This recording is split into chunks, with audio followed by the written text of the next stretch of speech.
Hey there, it is Tomster here on the behalf of Indie Structural Productions with another Scum build video. Now, moving on to the backplate. I made this master template, and as you remember,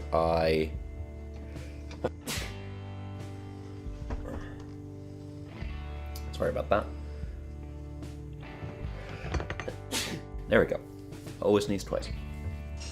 Anywho, as you might recall from earlier videos, I took a sliver off the Moranti that I made the body wings out of, with the sole purpose of creating a backplate. So to that end, in the first scene there, while I was sneezing, you saw that I was matching up or lining up the grain so that it would look like it was cut out of one piece. Granted, this does give me quite a lot of waste because I'm cutting somewhat in the middle of the board, but fortunately there was a lot of, or that board was put into good use by the production department, so no harm, no foul. Anywho, fairly straightforward, just cutting it out on the bandsaw. And man, I love this thing. That small blade was just switched out to a new one, so it was cutting like butter. It was amazing. While I could easily would have been able to cut that out with, you know, with the curve and everything, I played it safe and exited the piece of wood there, and now just refining the shape a little bit more.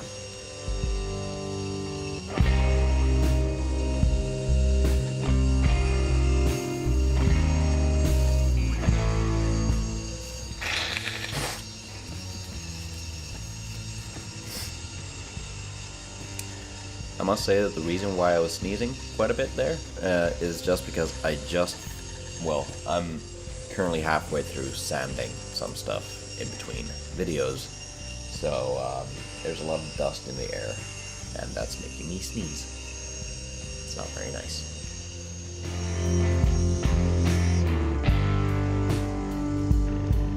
Now, the backplate is still quite thick, so to thickness that out, I'm using this lovely Axminster drum sander, just to get it down to, I think, 4 mil is what I end up with. So little by little, just sanding it down. And I'm sanding it on the back of the plate, because if I were to sand on the front, I would lose the grain shape, and that's not something I want. So I'm sanding it from the back, where matching the grain really doesn't matter, because that's going to be on the inside of the cavity. And then to get those curves nice and square and correct, I just refine the edge with a leveling beam. Fairly simple process, just takes a little while.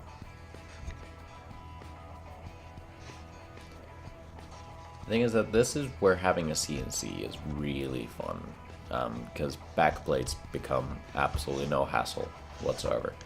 Doing everything by hand, on the other hand, no pun intended, is rather bothersome, to say the least. But having done it enough times now, it's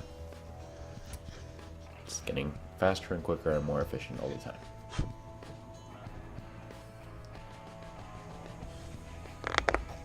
There you go. Perfect fit. Now, we did decide to have a little place where you could easily pop out the backplate so that you didn't need to pry it out with any tools or anything like that. So I'm just going to carve this little, I don't really know what you call this. I guess in a way it's a little access carve sort of thing. I'm just scoring the wood with a scalpel blade, so that cuts the grain, so I don't have any. Sounds beautiful. Anything chipping out as I go. As you can see, I'm using as many of my fingers on the blade and on the work, just so that I don't have any slippage of the blade. Gives me full control. With that done, I just take a chisel that could be sharper, but does the job nonetheless, and chisel all that out. After that's done, of course, I go ahead and sand that, which is, you know, a lot less nice and rather tedious and annoying, frustrating, all those things, as you can see here. Now to lay out the controls, I just first roughly place everything within the cavity.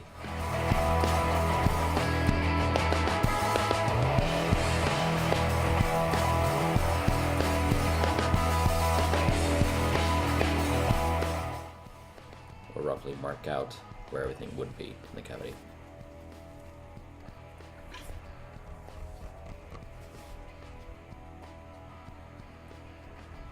And once I've done that, I just kind of refine the positions so that they are somewhat an equal distance apart. And I can see that the switch is way too close to the tone knob, so I move it somewhere along the middle, in between the tone and the volume. Just making sure that it actually fits. There we are. Then using a brattle to mark out those positions.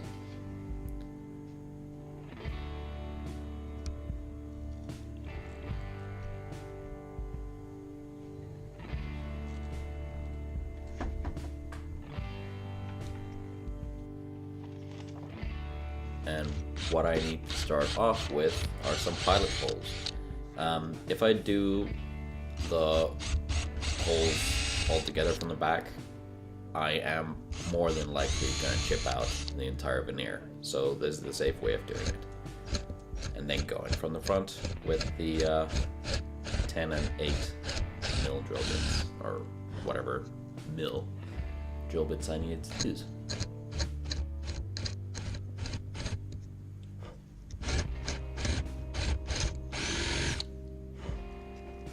Going carefully, just so I don't tear out quite a bit.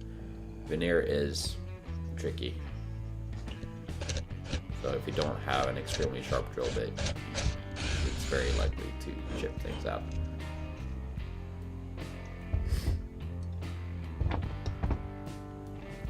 And seeing as anything doesn't fit, just use a reamer to refine those holes until they do. Anywho, this was a little bit more of a short video, or shorter of a video, so hope you guys enjoyed. Smash that like button as much as you can. Click that little bell to get notifications when I put out new videos, and subscribe to see more.